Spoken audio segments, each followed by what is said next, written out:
Vitezi so bili bojevniki srednjega veka.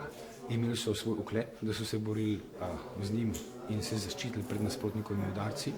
Imeli so orožje, najpomembnejši je bil seveda meč, imeli so tudi ščit. Predvsem so bili pa konjeniki. To pomeni, da so uporabljali konja ne samo za ježo, ampak tudi za boj in so zato, da so ga spodbadali, imeli ostrogi. Večinoma so vitezi pripadali višjim slojem.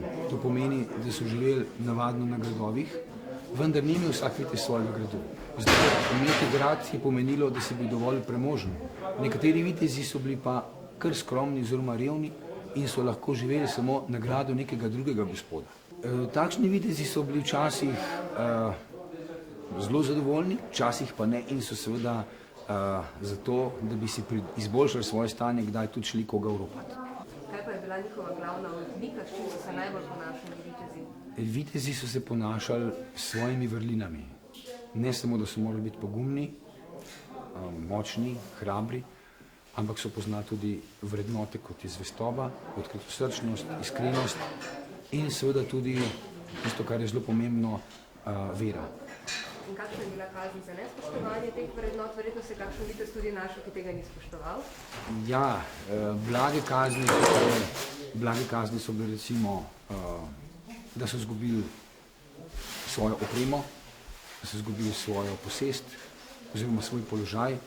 Hujše kazni so bile pa seveda, da so bili v določenih primerih mučeni ali pa da so tudi jih skrajšali za glavo. Dolgo je pa bila ta delovna doba viteza, če rečemo tako?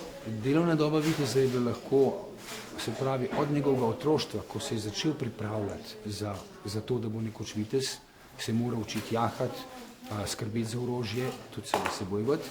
In potem seveda, ko je imel možnost, da se je boril, da je skrbel tudi za svoje gospodstvo, za svoje podložnike, svojo družino, do starosti.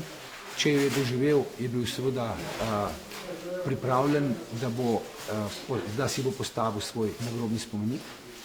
Če je pa padel v boju, so pa potem recimo njegovi svojci postavili eno spominsko obeležje, spomenik in seveda kdaj napisali tudi kakšno pesem.